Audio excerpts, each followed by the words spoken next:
Good morning, students. So now we'll continue with our third phylum called Ctenophora.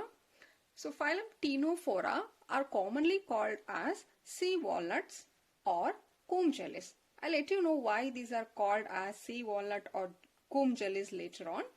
So they are marine, exclusively they are marine. You can find the members of the Ctenophora in the marine. No freshwater members are found. All of them are marine in habitat. And looking into their basic features, they are the level body organization. They show tissue level of organization. So now we know what is tissue level of organization, meaning the cells will aggregate together to form the tissues to perform particular function. You can find cells and tissues in the body of the Ctenophora. They show tissue level of organization. They are radial symmetric. They are called radial symmetric. So radial symmetrical meaning you can divide their body into two equal halves in any plane passing through them. So if this is a body of the Ctenophora, you can divide it into two equal halves in any plane passing through them. Either you can cut in this plane or this plane like this. Radially it is symmetry. They show radial symmetric and they are diploblastic in nature. Diploblastic meaning they have two germ layer. One it is called outer ectodermal and inner endodermal. These two layers are formed during the embryo development. Clear? So they show tissue level of organization. They show radial symmetry and they are also diploblast in nature. And they are a coelomate. A coelomate meaning they don't have the coelom. In the mesodermal layer they are without a coelom, therefore you call them as a coelomate. Now the body of the ctenophores bear 8 external rows. We call them as comb plate. Comb plate. See, if this is a body of the ctenophores, you can find externally, you can find these rows, 8 rows present on them like this. So you can find the rows of plate, and these plates are called as comb plate, and they mainly help. This will help in locomotion for their movement. See, this is a reason why they are called as comb jellies. You can see these stalks like this here. This looks like the stacks of the comb. So that is why it is comb jelly, because of its body. They are mostly transparent in nature.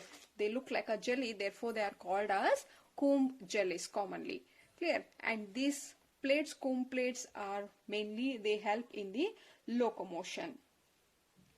And here their body may or may not have the tentacles. See, previously in case of Coelenterata we have seen the tentacles present. Clear? Here in this case Ctenophore, they may or may not have. May or may not have tentacles. There is no compulsory. They may or may not have the tentacles if present. Suppose if tentacles are present, they have certain cells present on the tentacles, and these cells are called as coloblast. If present, if tentacle present, they contain cells called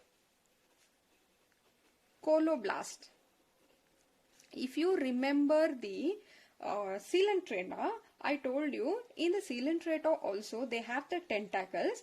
On the tentacles, these are tentacles. On the tentacles they had the cells, and you called them as cnidocytes. In case of Coelenterata. Here in case of Ctenophora, they may or may not have tentacles. If the tentacles are present, they will also have the cells on the tentacles, and these cells here you call them as coloblast. Coloblast. And moving to the digestion here, so you can see the digestion might be both intracellular as well as extracellular. You can find both type, intracellular and extracellular. I told you intracellular digestion meaning when the digestion is happening within the cell, inside the cell, you call it as intracellular. If it is happening outside the cell in the particular cavity, you call it as a extracellular. Here digestion can be seen both extracellular, intracellular digestion as same. And moving to its a special property which is exhibited by the ctenophores are they exhibit bioluminescence. See, this is a characteristic features of ctenophores. So now what do you mean bio meaning life, luminance is emitting light. So these are the organism which emits the light. So here bioluminescence is property of emitting light by living organism. That's why we call it as bioluminescence. Luminance is to emit light, but this light is emitted by living organism. You call it as bioluminescence. This is a characteristic features of ctenophore. This character is very, it's particularly seen in the ctenophore. They will glow in the dark background because they are emitting the light. And moving to their reproduction, they can reproduce only by sexually. They will reproduce. Reproduction is only sexually. We know that reproduction can be asexual or sexual type, both are there, but in case of ctenophore, the reproductions are only sexual, that is by fusion of gametes. And since it is sexual, fertilization should be there, that is a fusion is there, and these fusion, it is fertilization is external. The fusion of gametes will happen external, outside the body. You call it as fertilization is external, and the development here is indirect. Meaning you can see a larval stage in between. Before growing into an adult, you can find a larva stage and then they develop into a adult. That is, the development is indirect. An example for the ctenophores are, it is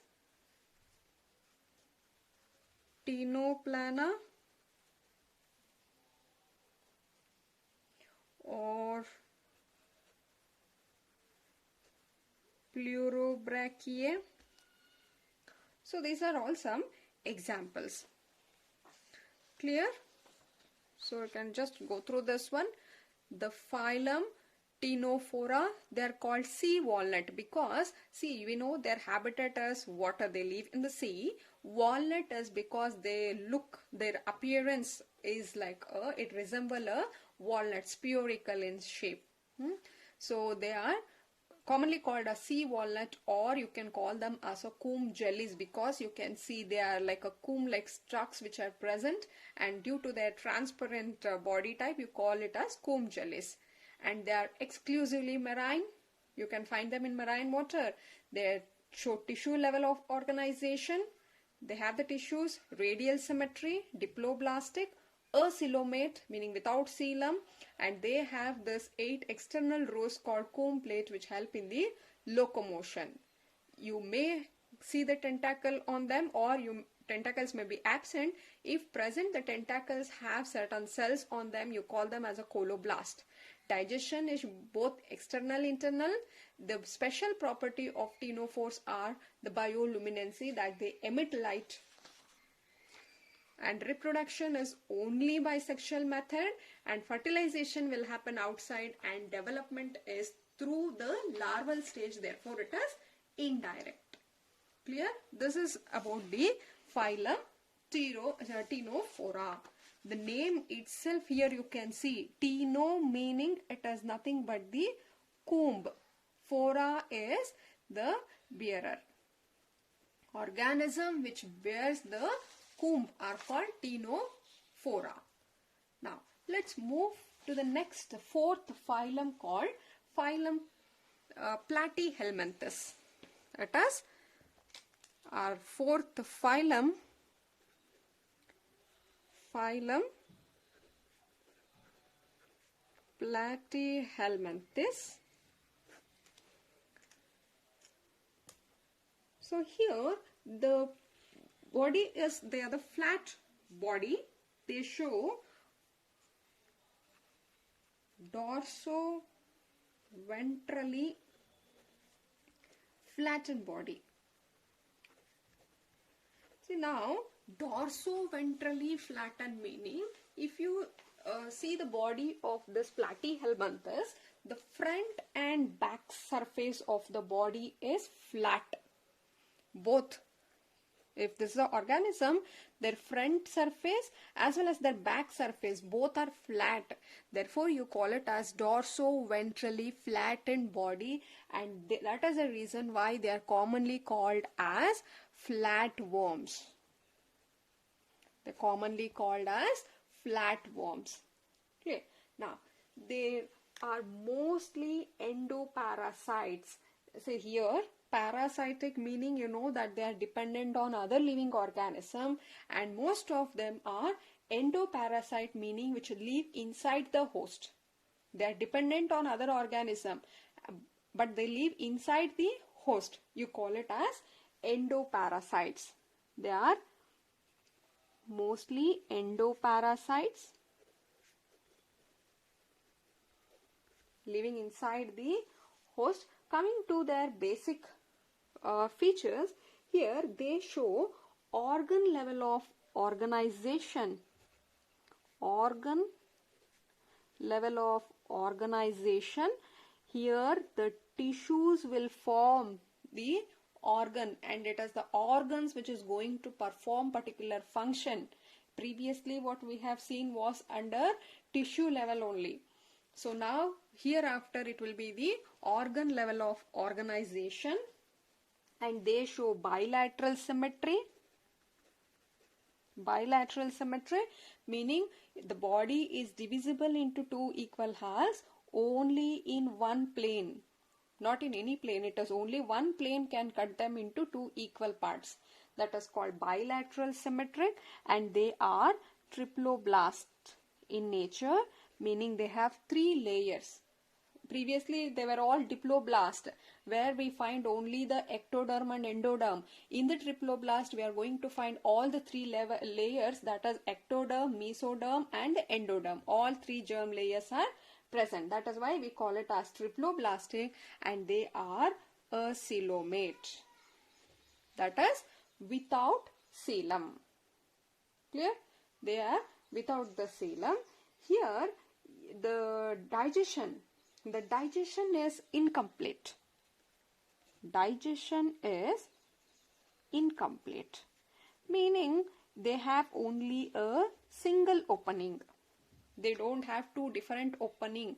The single opening will serve both as mouth and anus. That is called incomplete digestion. That is with only one opening is found. Then here the specialized cells are there which are called as a flame cells, which helps in the excretion.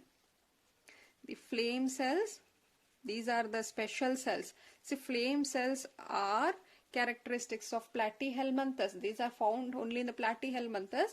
These flame cells help in excretion and also in the osmoregulation.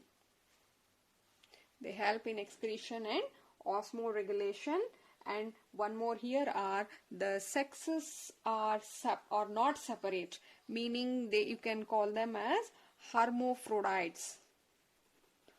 What is hermaphrodites? When sexes are not separate, meaning same individual. In a same individual you can find both the male and female sex organ, both, that is a testes and ovary, like that the sex organs, both the sex organs are present in a same individual. Those animals or organisms are called as hermaphrodites, and mostly they show sexual reproduction. Mostly they are sexually reproducing organism. Reproduction here, reproduction is mostly sexually. Some might also show asexual reproduction, like in case of planaria. In case of planaria, they show a regeneration. So here it is a asexual method of reproduction. Am I clear? See, sexes are not separate. It is present on a same individual, and reproduction will happen sexually. That was by fusion of gametes.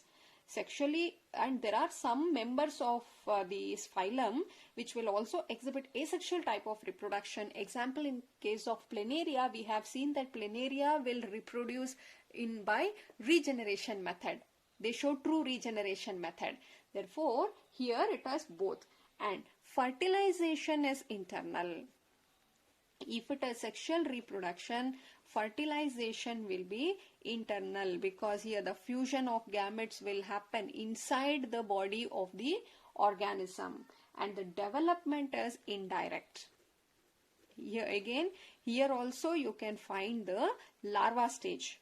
The development is indirect in case of the Platyhelminthes. An example for this are planaria, Platyhelminthes. It is a planaria. You can take example of the tapeworm, liver fluke, are example for the phylum Platyhelminthes.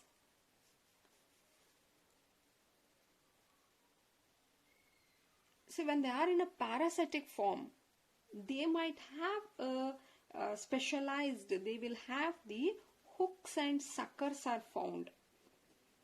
Hooks and suckers are present when they are in the parasitic form, and they will usually absorb the nutrition from the host directly through their body surface. See, what we are talking here is, I told you they are mostly endoparasites. Some of them may be free living also. Mostly endoparasite, some may be free living also. See, if I say free living, meaning they are not dependent on other organism. They can live independently. An example for free living here is, we have taken planaria. So planaria is a free living Platyhelminthes. But majority of the members in the phylum, they are endoparasite, meaning which live inside the host. They cannot lead their life independently. They will enter into the body of the host, and inside the host they absorb the nutrition from the host. Say, suppose if this is a tapeworm is there, so tapeworm, it will enter into the human body. Here human body, if it enters into the human body is called as host. Since these are staying inside this host, and they are dependent on this host. If they are dependent on the host, we call it as parasite. Clear? That is the reason why we are calling it as parasite. They are dependent on other living organism. Here again, endo, because they live inside the host. There are two ways. One, these parasite can enter into the host and stay inside the body of the host. Otherwise, they can stay outside on the surface of the body, and then they can take up their nutrition, or they can live. So these are the two ways. If they are living outside the host, you call it as ectoparasite. If they are living inside, you call it as endoparasite.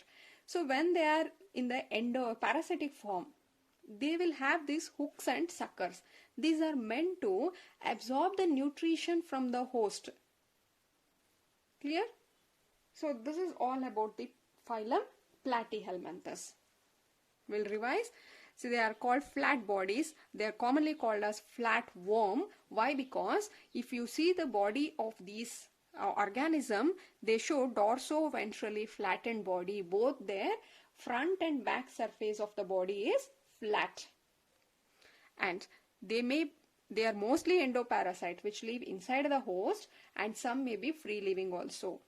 And they show organ level, bilateral symmetric, triploblast, and acylomate. All this we know. Digestion is incomplete, meaning they will have a single opening which will serve both as mouth and anus.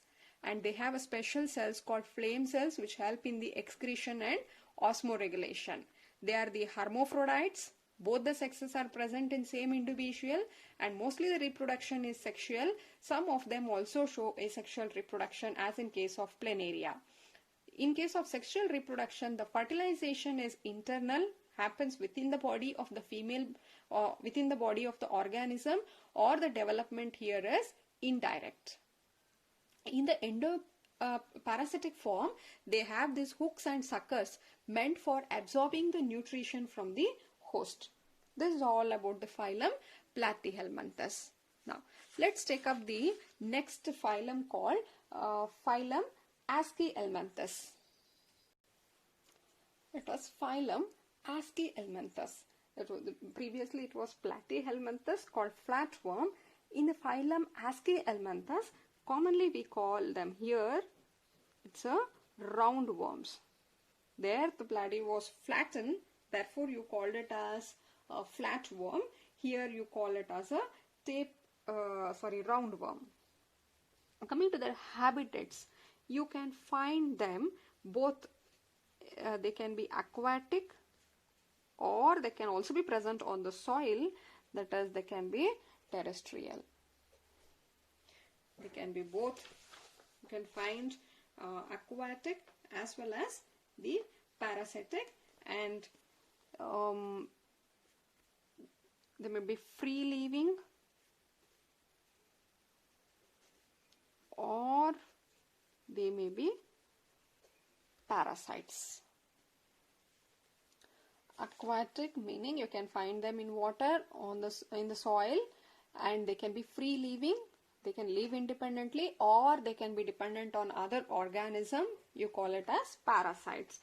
And they show organ level of organization. Organ level of organization meaning, again you know that they will have the tissues and organs, and they are triploblastic. Triploblastic meaning 3 layers, germ layers are present, and they are bilateral symmetric. Bilateral symmetric can be divided into 2 equal halves in one plane, and they are pseudocoelomates. See, very important, they can ask you name the phylum which exhibits the pseudocoelomates. In the basis of classification we have seen, if coelom is present you call it as a coelomate, animal without coelom you call it as a coelomate. And these are third type. In the mesodermal you can find the mesodermal in a patches way, that they look like a coelom but they are not the true coelom, therefore you call it as a pseudocoelomates. Clear? And here the digestion is complete, meaning they have both the mouth and the anus. They show the alimentary canal. They show alimentary canal. See, digestion is complete, meaning they have the alimentary canal, a well developed, you can see an alimentary canal is complete with the well developed muscular pharynx is there, and I mean, see, when I say it is complete, meaning they have both different 2 openings. One is meant for, one will serve as a mouth and one more as an anus. Here the digestion, one opening, here it is that they have the alimentary canal with a well developed muscular pharynx, and to remove the waste, body waste from the body cavity, they have a special excretory pores are also there. They have the alimentary canal and also they have these excretory pores are there to remove the waste here. And here the sexes are separate. Sexes are separate, or you can say it is dioecious. They show sexual dimorphism.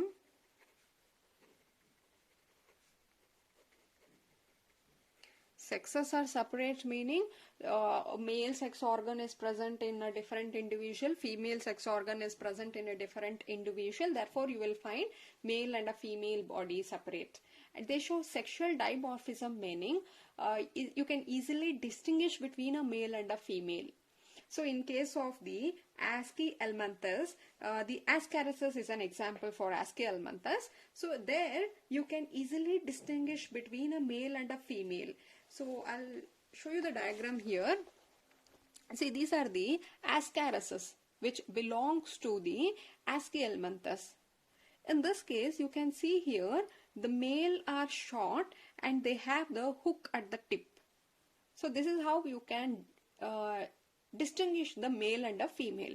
The female are longer and you don't find any hooks at the tip.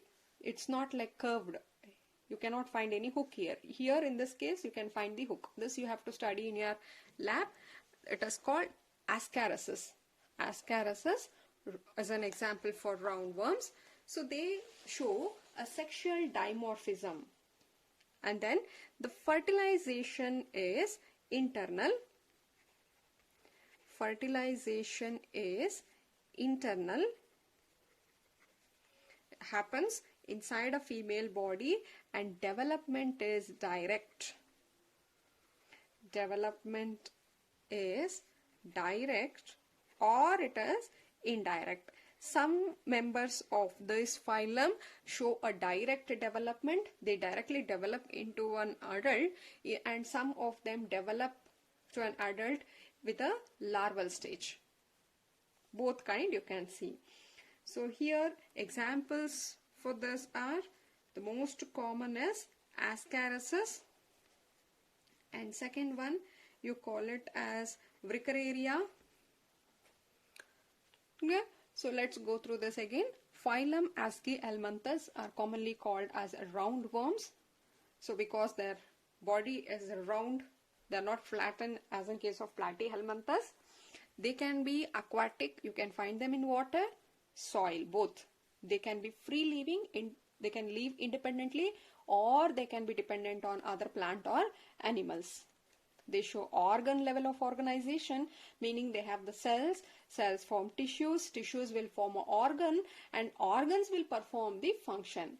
They have the triploblastic with the 3 layers, they are bilateral symmetric, and they are pseudocoelomate.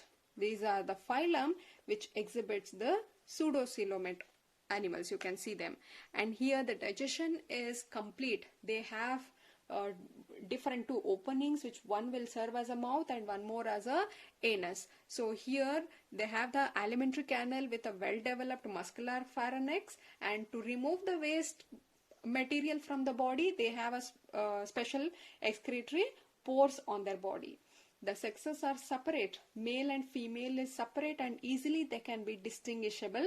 And fertilization is internal and development may be internal or direct or indirect. So these are all some characteristics of Aschelmanthus. Am I clear? So today you have studied 3 phylum, that is phylum Ctenophora. Ctenophora meaning commonly you call it as sea walnut or comb gillis, and phylum Platyhelminthes, commonly you call them as a flatworms, and Aschelmanthus as roundworm. These 3 phylums you have studied. In the next video we'll take the next phylum, that is phylum Annelida.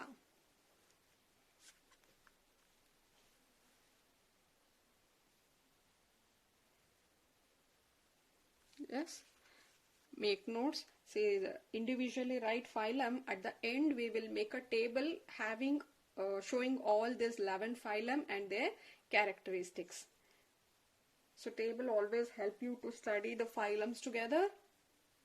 I'll give you some tricks to study also, but right now understand each points in the phylum is important. There's basic structures and their habitat and their special characteristics features which are present in the phylum, all are very important. Please go through this and definitely make a notes. Thank you.